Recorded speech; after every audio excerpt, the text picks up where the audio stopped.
여러분, 안녕하십니까. 조경자령입니다. 오늘은 2025년에 은퇴 후에 무엇을 할 것인가에 대한 이야기를 나눠보고자 합니다. 자, 우리가 은퇴를 한 후에 새롭게 이제 할 일을 찾는 분들이 정말 요즘 많으십니다. 그런데 24년 기준 약 19%의 여러분들께서 자영업을 하고 계신다라는 통계 자료가 있습니다. 그리고 그것은 5년 이내로 70%가 폐업을 하게 된다라는 이야기입니다. 이게 왜 그렇게 될까요? 이 정도면 진짜로 성공률이 높지가 않은 건데 말이죠. 자, 그럼 우리가 자영업을 왜 하게 되냐부터 말씀을 드리겠습니다. 자영업을 하게 되는 이유는 내가 예를 들어서 금융권에서 일을 했다고 칩시다. 내가 뭐 예를 들어서 펀드 매니저였다고 얘기를 해볼게요. 내가 펀드 매니저였는데 내가 퇴직한 후에 증권사를 차릴 수는 없잖아요. 그러니까 내가 할 수 있는 거는 내가 이제 그 전에 하던 일이 아니라 뭔가 편의점을 창업한다든가 아니면 뭐 치킨집을 차린다든가 프랜차이즈 같은 것들로 말이죠. 이런 경우로 가는 경우가 많아질 수밖에 없다라는 얘기입니다. 어쩔 수 없는 생리적인 구조라는 거예요. 예를 들어서 내가 뭐 어떤 세무회계 경리로 일을 했는데 내가 나이가 많아서 은퇴를 했다고 쳐봐요. 그러면 내가 그 나이에 다시 들어갔을 때 나를 받아줄 회사는 없기 때문에 내가 스스로 자영업을 할 수밖에 없다라는 겁니다. 내가 스스로 일을 차려야 된다라는 거. 근데 기존에 내가 하던 업종은 너무 분야가 커서 그거를 내가 창업을 하기에는 어렵다라는 거죠. 나이적으로나 시간적으로나 이제 금전적으로나 말이죠. 여유가 조금 부족하기 때문입니다. 그래서 자영업으로 가게 되고 그게 5년 내에 70%를 폐업한다라는 극단적인 통계 자료도 있었다라는 얘기입니다. 자, 왜 폐업을 하게 될까요? 지금 자영업을 하게 됐을 때 우리가 어떤 것들이 필요한지에 대해서 조금 아실 필요가 있는데 그냥 예를 드는 겁니다. 자영업이니까. 자, 보면은 자영업을 하게 되면 우리가 월세라는 거를 우리가 내게 되죠. 월세 혹은 뭐 건물을 사더라도 비용이 많이 발생할 거예요. 그리고 아르바이트생도 써야 되고, 그리고 뭐 기타, 뭐 재료비 같은 것들도 들게 될 겁니다. 이렇게 고정적으로 지출되는 항목들이 있기 때문에, 즉 요즘 같이 특히 경기가 불황일 경우, 더더욱이 버티기가 힘들어지는 겁니다. 그렇다면 우리가 취업을 하면 되지 않을까요? 라고 얘기를 하는 분들이 많이 또 있을 수 있습니다. 난 자영업 안 하고 취업할 건데 라고 말이죠. 자, 근데 취업 같은 경우에도 말이죠. 우리가 취업을 하려고 생각을 해봅시다. 만약에 이제 취업을 하신다고 생각을 해보시면 좋아요. 어디에 가실 거죠? 어디에 취업을 할지가 이제 명확하지가 않다라는 겁니다. 왜? 요즘은 또 불황이니까요. 2025년은 지금 불황입니다. 이 불황에 나를 받아줄 수 있는 데는 또 많지가 않아요. 또 뭐 어지간하면 뭐 경력직으로 오라고 하지. 근데 내가 있는 분야에서는 이미 나는 정년까지 다 일했기 때문에 나온 건데, 다른 분야는 내가 경력도 없고, 이제 나이도 어느 정도 있는데, 경력직으로 들어오라고 하니 들어가기가 힘든 겁니다. 그렇다고 또 지금 세대에 또 새로운 거를 배우기도 매우 어렵고요. 지금 그 나이와 그리고 그 지금 빠르게 변화하는 시대에 적응하는 게 어렵다라는 얘기예요. 그랬을 때 우리가 이 취업이라는 선택도 굉장히 선택의 폭이 좁을 수밖에 없다라는 겁니다. 그래서 뭐 이제 아파트 경비원, 이런 것들로 취업하시는 분들도 덜어 있지만 요즘에 이런 것들도 자리가 있어야지 들어가는 것이지 내가 들어가고 싶다고 쉽게 들어갈 수 있는 거는 아니게 됩니다. 뭐 예를 들어서 이건 조금 다른 얘기지만 중국 같은 경우는 지금 경비 뽑는데도 뭐 석사 이상이 들어가는 경우가 많습니다. 그만큼 일을 구하는 사람은 많은데 일자리는 적다라는 얘기죠. 경기가 불황이게 되면요. 근데 지금 우리나라도 그러한 상태에서 뭐 크게 엄청 다를 상황은 아니라고 생각이 듭니다. 자, 이런 상황에서 본론이 뭘까요? 본론은 바로 여러분이 필수 소비재 관련된 일을 해야 된다는 겁니다. 필수 소비재. 필수 소비재가 뭐예요? 필수로 소비해야 되는 것들이잖아요. 예를 들어 볼게요. 우리가 자영업을 기준으로 얘기를 해볼게요. 제가 키워드를 딱 2개로 써보겠습니다. 자, 치킨과 휴지입니다. 자, 치킨 같은 경우는 어떻게 되죠? 지금 경기가 어렵죠? 불황이죠? 그러면 안 사 먹어도 돼요. 내가 치맥을 꼭 먹어야 될까요? 아니잖아요. 근데 휴지 어떻죠? 화장실 갈 때마다 써야 돼요. 돈이 있건 없건 휴지는 꼭 사서 써야 된다고요. 필수적으로 소비해야 되는 것들이기 때문에 경기가 어려워도 휴지는 팔린다라는 겁니다. 그러면 내가 똑같죠. 내가 자영업을 한다 그래도 이런 것들을 팔아야 되지만 자영업이라는 거는 기본적으로 이런 휴지 같은 거는 대량 유통에 많이 해당이 되고 뭐 음식점이나 이런 것들을 일로 해서는 이 필수 소비재를 파는 게 쉽지가 않아요. 필수 소비재는 대부분 기업들이 팔고 있기 때문이죠. 그럼 내가 그 기업에 취업을 하는 형태로 하는 것이 유리한데, 그럼 내가 과연 내 나이, 내 중장년의 나이를 고려해서 새로운 거 배우는 것도 고려하고, 그리고 또 나를 필요로 하는 분야가 어디 있을까라는 데한 답은, 바로 제가 드릴 수 있는 답은 저희는 조경 관리라는 겁니다. 조경 관리. 저희 채널이 이제 조경 채널이라는 거 구독자 여러분은 이미 알고 계시겠습니다. 하지만 조경 관리, 이게 어떻게 너가 말하는 필수 소비재에도 해당하며 중장년이 일하기 좋은 분야에 해당할까? 라는 얘기에 대해서 이제부터 설명을 드릴게요. 조경이 뭘까요? 조경은 예를 들어서 공원이 있습니다. 이렇게 나무가 있고 이렇게 의자가 있는 이런 공원이 있어요. 여기 사람이 이렇게 앉아서 쉬겠죠. 이런 공원이 있는데 이런 나무와 이런 주변 환경들을 관리하는 일, 그리고 이쁘게 조성하는 일, 이런 나무를 심는 일, 이런 것들이 바로 조경에 들어가죠. 조경에 들어가게 되는데 우리가 그러면 이게 꼭 필수적인 거야? 라고 물어볼 수 있죠. 공원에 나무 심는 게 뭐 필수 소비재냐라고 했을 때 의문이 생기잖아요. 근데 필수적으로 놀랍게도 해야 됩니다. 왜? 자, 예를 들어서 여러분이 사는 아파트나 여러분이 다니는 회사, 뭐 어떤 사옥이 있다고 치십시다. 이게 뭐 건물 혹은 아파트라고 가정을 해볼게요. 그러면 아파트나 건물 주변에 이런 녹지가 있는 경우를 덜어보셨을 거예요. 이 녹지가 왜 있을까요? 이 녹지를 만드는 데도 다 돈이 듭니다. 건설을 하는 사람들이, 건물주가 난 자연환경이 너무 좋아, 그래서 꼭 이게 있었으면 좋겠어 라고 해서 만들었을까요? 아니라는 겁니다. 아니에요. 왜? 법적으로 강제되어 있습니다. 법적으로 무언가를 지을 때, 건축물을 지을 때 녹지 면적이라는 거를 준수해야 되는 경우가 있기 때문에 반드시 이런 녹지 공간을 만들어줘야 된다. 그러면 법적으로 있는 것이기 때문에 이 녹지 공간에 녹지로 부실을 못하게 되면 안 되기 때문에 지속적으로 관리를 해줘야 된다. 관리를 해줘야 되는 게 되는 겁니다. 하고 싶지 않아도 관리를 하게 되는 거예요. 아파트도 보면, 여러분 사시는 아파트도 보면 남들 계속 자르잖아요. 그것도 다 관리를 해야 되기 때문입니다. 근데 뭐 실질적으로 법적으로 와서 계속 감사하는 것도 아닌데 그렇게까지 까다롭게 할 필요가 있나라고 생각이 드실 수도 있는데, 여기서 또 하나의 이유는 바로 민원입니다. 예를 들어서 내가 1층에 스타벅스를 영업을 했어요. 창업을 했어요. 근데 내 사업장 앞에 통창으로 해놨는데 여기 큰 나무가 있어서 가려요. 그럼 매장에서 사람들이 밖에 안 보이기 때문에 불만이 나오겠죠. 그럼 이거를 좀 낮춰달라라는 요청을 하겠죠. 그러려면 평상시에 관리가 들어가야 된다는 겁니다. 이런 것들이 조경 유지 관리라는 거예요. 자, 좋아. 그럼 그렇게 해서 너가 말하는 것들을 해서 법적으로 정해져 있어서 녹지는 항상 있어야 되고, 그런 것들이 그러니까 관리가 되어야 되며, 그리고 민원까지 대응해야 되기 때문에 건물과 아파트, 우리가 지금 현대시대에서 한국 사람들이 주로 생활하는 환경이 어딥니까? 건물에서 일하고 아파트에서 살게 됩니다.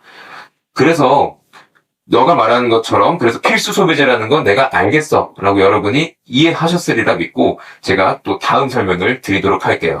자, 여러분이 그걸 이해하셨다면 또 다른 의문점이 드실 겁니다. 또 다른 의문점이라는 건 어떤 것이냐? 바로 지금 불황이라면서, 근데 돈은 어디서 나와? 돈. 이거를 할 수 있는 돈 말이에요. 돈은 바로 우리가 아파트나 건물 생각해보세요. 아파트 사시는 분들 아실 겁니다. 뭐가 나가죠? 관리비가 나가죠, 관리비. 그리고 건물에서 내가 자영업을 하든 어떻게 하든 우리 회사조차도 월세를 내고 다니는, 그러니까 월세를 내고 그 자리를 쓰고 있는 거죠. 이 두 가지 요소의 특징이 뭐예요? 고정적으로 들어온다 이거예요. 고정적으로. 자, 이 두 가지의 특징이 뭐라고요? 고정적으로 들어온다. 고정적으로 들어온다는 건 안정적인 걸 의미하겠죠?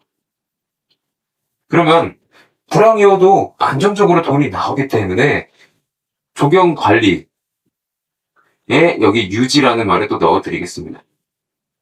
유지 관리를 할 수가 있다라는 거예요. 게다가 유지 관리만 하면 법적으로 있는 것도 조정할 수 있고, 당연히 처음에 우리가 나무를 심었을 때 상가에 뭐 조망권을 가리게끔 되어 있지는 않습니다. 근데 관리를 안 해서 자랐기 때문에 또 잘라줘야 되죠. 근데 그렇게 나중에 하게 되면 돈이 이중으로 들어가기 때문에, 더 많이 들어가기 때문에 조경 유지라는 관리를 하고 있는 겁니다. 불황에 우리가 사람들 어떤 말을 하죠? 우리 나 잡는 만큼만 벌었으면 좋겠는데 라고 얘기하죠. 그러니까 매출이 유지만 돼도 좋겠는데 얘기하죠. 그 유지할 때 유지 관리입니다. 그 유지 관리이기 때문에 불황에서도 굳건하게 버틸 수 있는 업종이라는 겁니다. 그래요. 그렇기 때문에 여러분들에게 또 추천을 드리는 겁니다. 자, 그렇게 해서 우리가 이제 이러한 하나의 프로세스를 이해를 했다고 가정을 하고 넘어가 보겠습니다. 자, 근데 왜 조경 관리가 중장년 여러분들에게 좋냐라는 겁니다. 자, 첫 번째로는 일단은 안정적이다. 뭐가 안정적이에요? 들어오는 돈이 안정적이에요. 왜 들어오는 돈이 안정적일까요? 왜? 돈이 나오는 주체에서 안정적으로 돈이 나가고요. 그리고 보통 계약을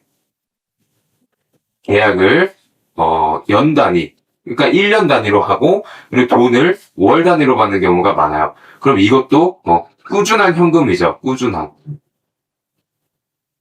그래서 이 현금 흐름 자체가 내가 돈을 주는 쪽에서 나오는 것도 돈을 받는 것도 모두 안정적인 현금 흐름이라는 겁니다. 현금 흐름이 되게 안정적이기 때문에, 그렇기 때문에 당연히 튼튼하다, 흔들리지 않는다라고 볼 수 있는 거예요. 근데 우리가 은퇴 후의 삶을 살 때, 젊었을 때 우리가 뭐 창업도 하고 이러면서 굴곡을 겪으면서 성장해 나간다고 하지만, 이제 여기 우리가 이제 이 경지에 와 있잖아요? 경지에 와 계시잖아요. 근데 여기서 내려가지 않아야 하니까 적어도 유지는 되거나 아니면 서서히 우상향이라도 하는 거를 바라는데, 이거에 걸맞는 게 뭐예요? 바로 안정적이라는 거예요. 그러면 당연하게도 2025년 은퇴 후 무엇을 할 것인가에 대한 답이 안정적인 조경 관리가 되는 겁니다.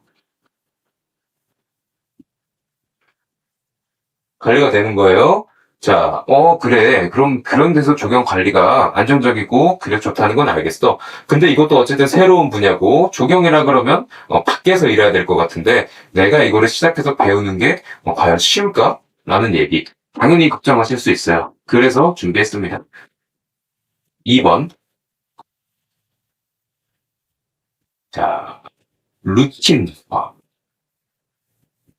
아까 뭐라 그랬죠? 연관으로 돼 있다 그랬죠? 그리고 유지 관리라 그랬죠? 그러면 기존에 있는 정도로 유지를 연간 동안 꾸준하게 하면 됩니다. 그냥 내가 매년, 매달, 매일 해왔던 것들을 계속 루틴화해서 반복하면 됩니다.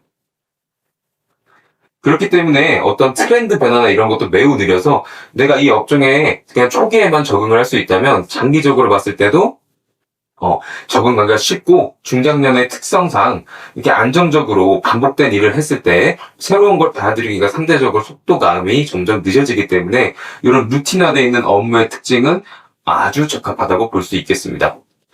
그렇기 때문에 이제 한 번 초기에 배워놓으면 루틴화돼서 계속 하기가 좋다라는 거죠. 그런 부분이 이제 은퇴 후 무엇을 할 것인가에 대한 또 답이 될 수 있다라는 겁니다. 자, 그리고 마지막으로 3번. 나이입니다, 나이. 왜 나이가 강점인가? 다른 분야는 예를 들어서 요즘 유행하는 뭐 코딩, 뭐 AI, 이런 분야에 아무리 핫하다 그래도 은퇴하고 들어갈 수 있을까요? 막말로 지금 상대적으로 나이가 어린 저도 갑자기 코딩이나 AI 하라 그러면 저도 못할 것 같습니다. 근데 나이가 어떻게 강점이 될 수 있나? 당연히 강점이 될 수 있죠. 여러분이 그간 살아온 세월이라는 것은 뭐예요? 삶의 노하우예요, 노하우. 어떤 일을 했건 결국 우리는 사람을 대하는 일을 합니다. 조경 관리는 어떤 일인가? 유지 관리를 제공하는 서비스예요. 결국에는 고객이 원하는 게 뭔지를 우리가 맞춰주는 서비스란 말입니다. 그럼 내가 그동안 어떤 일을 했던 사람을 대하는 노하우를 당연히 습득하시지 않았을까요? 그럼 그거를 서비스에 녹여내면 되기 때문에 나이가 많은 게 강점으로 적용할 때가 많다라는 겁니다. 예를 들어서 서비스라는 게 이제 세상이 돌아가는 물정을 모르는 어린 사람들은 딱 사람과 대화했을 때 이 사람이 뭘 원하는지 캐치하기가 되게 어렵지만 연륜이 있고 경험이 많은 사람들은 금방 캐치할 수 있죠. 그리고 상대 입장에서도 좀 더 오히려 나이가 신뢰로 다가올 수 있다는 겁니다. 그런 부분에서 이 나이라는 강점이 또 있다라는 거. 그래서 정리를 하면 이 세 가지 강점 때문에 여러분들에게 조경 관리를 추천해 드리고 있다라는 겁니다. 그래서 다 좋아. 다 좋은데, 너가 말한 것처럼 안정적이고, 그래, 노하우를 녹여서 할 수 있는 분야다. 그리고 루틴화되어 있기 때문에 또, 배우기도 한번 배워놓으면 새로운 걸 배우지 않아도 돼서 적응하기가 쉽다. 알겠는데, 그래도 기본적으로, 기초 지식과, 그리고 뭐, 자격증이 있어야 되지 않겠냐? 네, 맞습니다. 기초 지식, 그리고 일하면서도 느끼실 많은 어려움, 바로 제가 도와드릴 수 있습니다.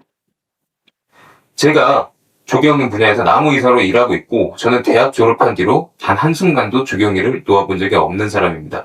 그렇기 때문에 여러분을 직접적으로 도와드릴 수 있고 조경 관리 분야에서 일을 하고 있으며 수많은 중장년 여러분들과 함께 일하면서 경험을 쌓아왔고 지금도 그렇게 하고 있습니다. 그러니 저를 믿고 따라와 주시면 됩니다. 자격증 역시 저는 조경 기능사, 조경 산업기사, 나무이사 등 자격증들을 차례로 취득해 오면서 전부 다 한 번에 합격한 경험을 가지고 있습니다. 그 노하우를 여러분에게 같이 공유해 드리겠습니다. 그래서 저희 채널을 구독하고 따라와 주시면 제가 여러분들의 은퇴 후에 무엇을 할 것인가에 대한 답, 조경 관리에 대해서 따라오실 수 있게 끌어당겨 드리겠습니다. 저 조경자령과 함께 해주시길 바랍니다. 감사합니다. 지금까지 제 영상의 본론은 모두 끝났고요. 저희 조경자룡은 멤버십 서비스를 하고 있습니다. 그래서 요거에 대해서 간단하게 소개해드릴 시간을 가져보고자 합니다. 멤버십 서비스라는 거는 이제 여러분들에게 기본적으로 멤버십 서비스를 제공하는 일입니다. 근데 멤버십 서비스가 무엇이냐? 멤버십 전용 게시물, 그리고 영상, 그리고 지금 PDF 자료도 제작 중에 있습니다. 이런 자료들을 해서 아까 말씀드린 조경 관리에 관련된 지식과 그리고 실무를 전문적으로 교육을 해드릴 수 있는 컨텐츠를 제공하고 있고 그렇게 할 예정입니다. 그래서 이런 것들에 이제 좋은 고급 자료인 PDF로 제가 제 경험을 녹여내서 같이 공유 드릴 생각에 있고요. 그리고 또한 여러분들의 이제 취업 정보까지도 같이 공유를 드립니다. 이런 것들이 지식이 있어도 내가 어디에 취업을 할지 알아야 되기 때문에 그런 것들까지 이 멤버십 서비스에서는 제공을 해드리고 있습니다. 그래서 한번 관심 있으신 분들은 같이 참여해 주시면 감사할 것 같습니다. 그리고 기존 멤버십 회원 여러분들께 말씀드리고 싶은 게 있습니다. 최근에 저희 멤버십 컨텐츠에 이제 곧 PDF 자료가 올라갈 예정이 있습니다. PDF 자료의 내용은 조경 기능사에 대한 공부 전략에 대한 내용입니다. 보통 중장년 여러분들께서 이 분야에 입문하셨을 때 가장 처음 딸 자격증이 조경 기능사니까요. 그래서 이러한 내용의 PDF 자료가 6월 10월 이전에 올라갈 예정입니다. 그래서 멤버십 여러분들은 제가 올리는 게시글이나 영상을 확인해 주시면 감사하겠습니다.